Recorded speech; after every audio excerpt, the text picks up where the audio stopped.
Our next inductee to the Ohio Basketball Hall of Fame is Joe DeRosa. DeRosa. Did I pronounce it right? Okay. I've practiced this all day. I can't believe I did that. Joe is a native of Northeast Ohio and he is one of only 2 people ever to have officiated an Olympic medal round game, the NBA Finals, and the NCAA Men's Final Four. Joe was a standout student and football track athlete at John Carroll University. He began officiating high school basketball in 1979. In 1984, Joe moved up into the college ranks by officiating junior college Division II and Division I. In 1989, Joe was promoted to the NBA. Joe was an NBA official for 22 years, retiring in 2010. Joe officiated 150 playoff games in the NBA, including 11 NBA Finals. Joe also officiated the bronze medal game at the 1996 Olympics in Atlanta and the 2006 NBA All-Star Game in Houston. After the NBA, Joe went back to college, officiating basketball games in the Big 12, the ACC, the Atlantic 10, the SEC, the American Athletic Conference, Conference USA, Ohio Valley Conference, Southland Conference, and Missouri Valley Conference.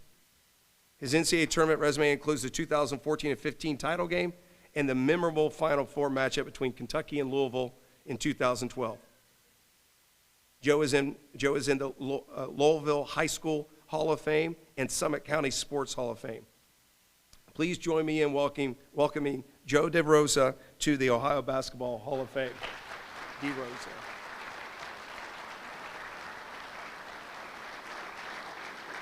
Thank you very much, Sean. Congratulations to the fellow inductees. This is a great honor. I had a big speech prepared. I'm probably going to put it in the trash can. Okay? I've been one of the most fortunate referees ever, and I'm so grateful for it. There's so many people to thank, but first I need to thank the committee for selecting me for this honor, especially to Tim Gebhardt. I understand you are the one that nominated me for this night, and I greatly appreciate it. Obviously, my career was a great journey. There are so many stories and so many things to talk about that I would definitely go over the 4 minutes. People often ask, how did all this happen? Looking back to here are the key points that allow me to be standing here today. My goals have always been to be the best I could be at whatever I tried to do, whether it was our businesses, our life, and officiating. That was my goal. My answer has always been to have the willingness to listen to experienced, successful referees and apply what worked for me best. And at the end of the day, always trying to make my mentors and supervisors proud, perform at a high level, and prove that I could get the job done. You know, I think the best part of this story are some of the stories. And I have to start with 1981.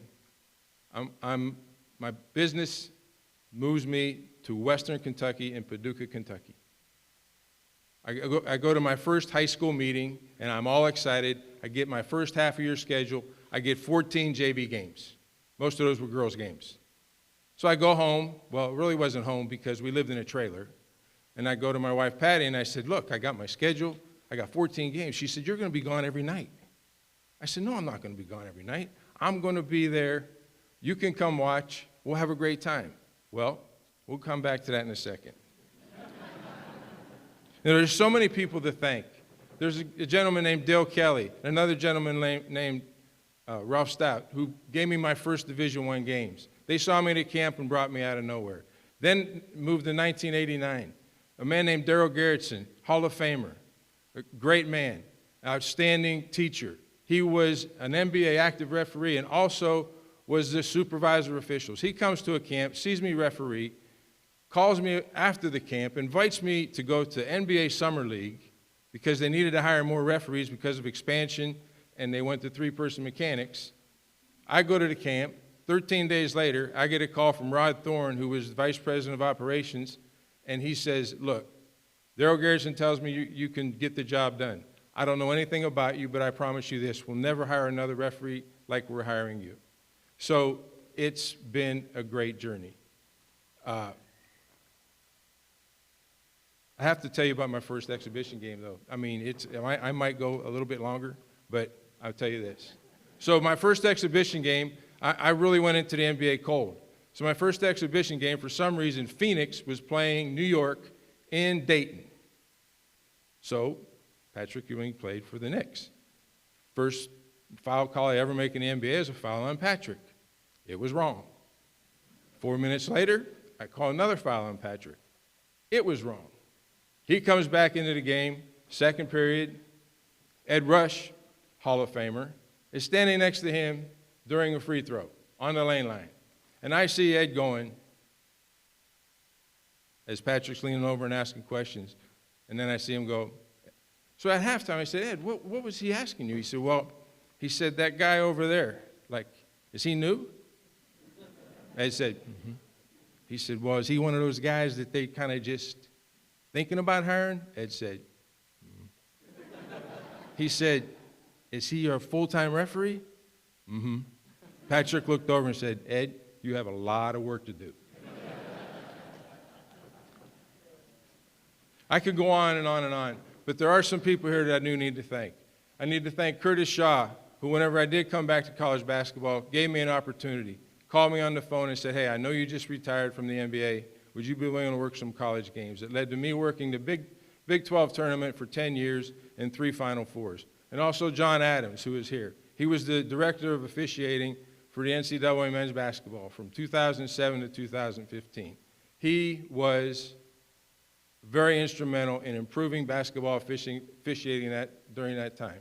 And I can tell you this, after he retired, officiating has been on a decline. That's my opinion. John, thank you very much. So I have to save the best for last. No, can I give one more story? So my first finals game is in San Antonio.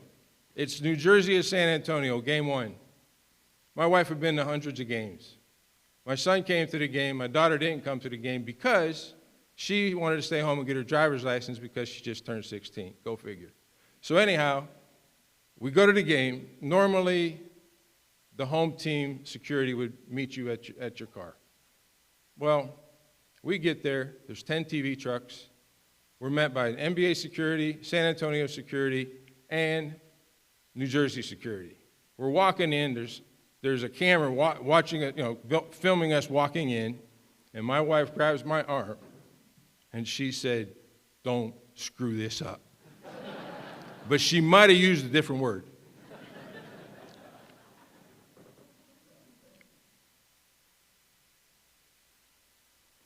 My decision to stop refereeing the NBA was for one reason, so I could spend more time with my family and spend more time. And another reason was to try to work at our business that we grew and developed.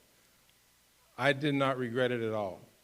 I know this, though. It was really hard to call the NBA and say I was retiring in 2010 when I was probably at the peak of my career. So to close, I have to thank the people that were most beneficial in my life. I have to thank my mom and dad because this is the hard part. They were both school teachers from humble beginnings. And they instilled a work ethic in me and my brother that obviously allowed us to be successful. And I can never thank them enough. To my 2 kids, Valerie and JB. Valerie is our graphic designer in our business. JB is a current NBA referee. He has a great career ahead of him. But they are the ones that sacrificed the most for me to be gone all those days and miss all those things that happened in their lives. And I thank you so much, and I love you more than you ever know. Now for the best part. To my wife.